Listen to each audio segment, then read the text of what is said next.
Welcome to another episode here on A New Life in France. You'll probably see just behind me, there's the river. So it's the River Dordogne, and we are down in the Dordogne at the moment, and we've got a fascinating story to bring to you today. We're going to bring you a couple who've been in France for 2 or 3 years now, and they've created this fantastic business right in the heart of the Dordogne and on the river. It's not exactly very sunny today, it's really quite foggy, but that doesn't matter because we have come to have a look at what they've done, what they're doing, and also what the future plans are as well. This is actually a two-parter.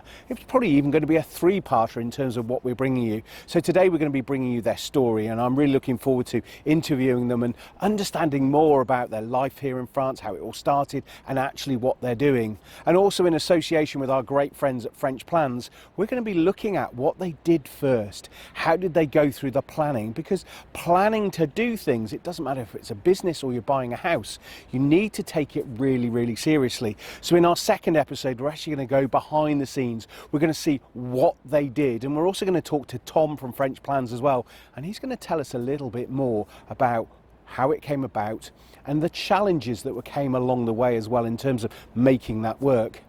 And then yes, we're going to be bringing you a third episode as well, and in the third episode, actually, what are they doing next? And the reason we're doing it in this sort of particular way is we're going to bring you a real life story, which is fantastic, and it's all that dream about moving here to France. Then we're actually going to go behind the scenes about the things you need to do, and then thirdly, what's coming next. Really hope you enjoy today's episode, and do remember to keep subscribing, press that subscribe button if you really enjoy the content that we bring you each and every week. Tell us about this journey to France. How did this all happen? Yeah, so I suppose reflecting back on the journey that got us here, we've lived in Hampshire in the UK for many years, and over those years James and I have always slightly romanced with the idea of moving to France. No kind of extension of a lie, I suppose, but it's probably been about 5 years in the making to actually probably convince James to actually do this. I would say this was my bullying encouragement to actually get us here. And then we started our search. We never actually looked at this area originally. We started looking through many different areas of France. We started down in Toulouse, near Pau, near Midi-Pyrenees, and it was really quite an open brief. Part of it was lifestyle, to actually just get something a little bit different out of our careers, what we term as a job. But also, I love France, and James loves France as well. And actually then just thinking, can we do it? Why can't we do it? And yeah, 5 years, lots and lots of searching, we found this property, and we thought, why not? What's your recollection of this? What's your feelings of this journey? So when we first started France, it was going to be an adventure. It was going to be our next adventure, wasn't it? It was now or never. So we had the horrible COVID years, which allowed us to do some planning and really set our business plan in action. Things changed with Brexit, so we had to navigate the new rules with that. And we just fell in love, didn't we? Every time we come over, look at a property, we're like, oh, this is stunning, or the countryside's wonderful, or we'd meet somebody and just, oh, this is old-fashioned sort of camaraderie and just good fun, wasn't it? And then before we knew it, we found this place, didn't we? It was a bit of an accident. And I think it found us, maybe. I think it was just like, oh, I'll take you two. And never really looked back. No.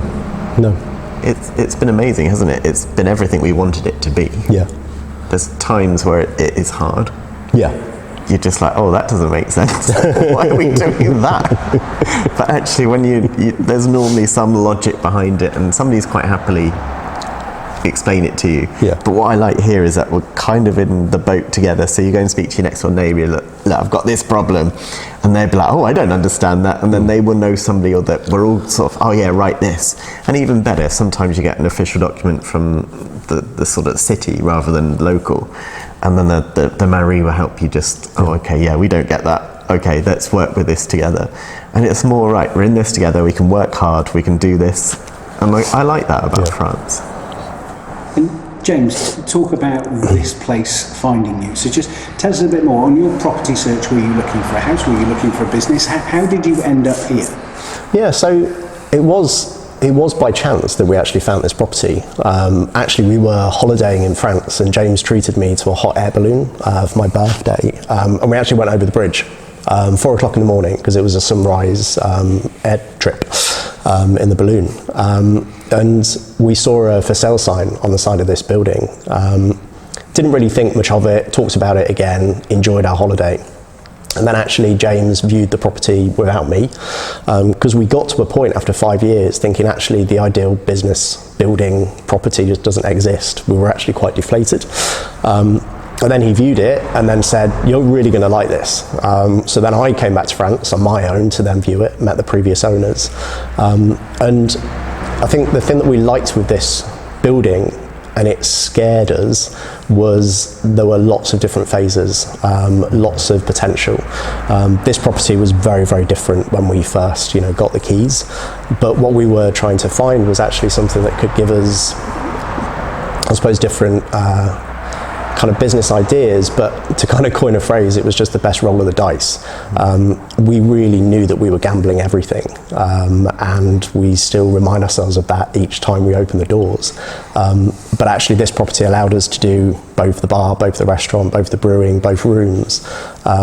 And it was just the wisest decision of a big decision that we were going to make, that actually then if something didn't work, we could then just dial it down and then dial something else back up. And I think that's why we both kind of, fell in love with this property, because actually we thought, if we're going to do this, actually we're not putting all of our eggs in one basket. And I think, that's what kind of romanced us. I think the building deserved it. And we still see ourselves as guardians. The more we learn about this property, the more we kind of just want to nurture it. And there's many phases. We're never going to be bored with this property. James, take us back to that first time coming around. You're obviously here on your own having a look around.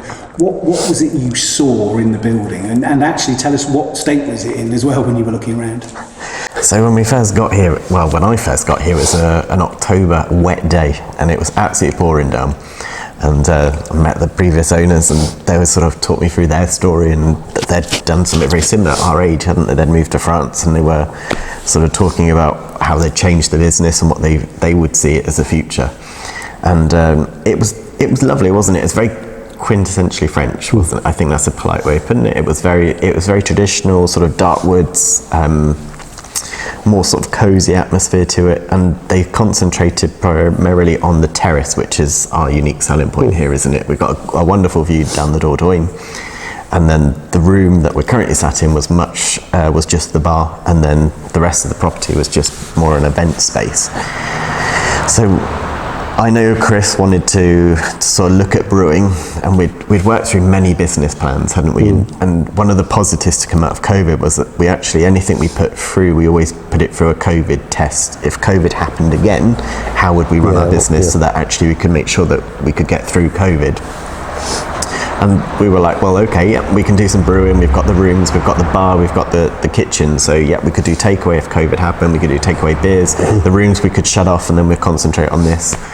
And it all sort of just fell into place of actually we've got so many options here with the potential of even building more.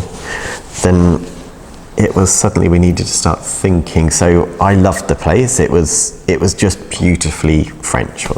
When we first moved here, it was very old wood and it just smelt different and looked different, and we're like, okay, this has got some potential here. We could potentially modernise it a little bit, maybe get it a bit lighter for the winter months. And before you knew it, your creative mind sets in, doesn't it? And we're like, right, okay, let's start talking about an offer. And then that was when I said to you, maybe you need to come out. Yeah, to come out. Have a look. And I knew as soon as you got here, you'd love it. Yeah. You wanted the river, didn't you? That was your... Yeah. We never thought we could afford something on the river, let alone the Dordogne. Yeah. Here we are. And fast forward to today, what do you have here now? What's on offer? Yeah, so after the renovation, we spent non-stop 7 months actually renovating. Everyone told us, you need a year, you need 18 months, you won't be able to do it in time. And we quite like that. It's a personal challenge of everyone's telling you it will take longer than that. But from a practical point of view, we needed income. We needed to get the doors open because we were just spending. So we started the renovation We walked into a property that had existing chambre d'hôte, 5 bedrooms, and then quite a kind of small kind of restaurant rapide, like very casual food. So then what we thought we could do was actually truly open up a bar, open up a restaurant that could do comfortably 60, 70 covers per service. We were targeting 100 to 150 covers per day, keep the bedrooms going. But then also my background in brewing, really wanted the brewery. Again, always thinking, why should someone come and visit here? And the microbrewing scene, it's kind of existent in France. There's a few places in the Dordogne, but it's a real USP. So today we've got renovated bedrooms. We've got a restaurant that actually can deliver a really nice, still casual dining, but a decent service level. And then now we're brewing our own beer. And that's been a great crowd pleaser. And a lot of returning customers, loving the beer, loving the food. And to James's point, you know, why we bought this property was the view in Dordogne, right by the river. It's beautiful. And it makes us smile because you get a lot of customers that come here for a quick drink. They might come for a coffee in the afternoon, but they'll still be here at midnight that night. And a quick coffee is turned into a bottle of wine, a couple of beers, food. And it's just wonderful. People lose themselves on the terrace. And I think creating that space that actually customers can just come and just enjoy and be comfortable.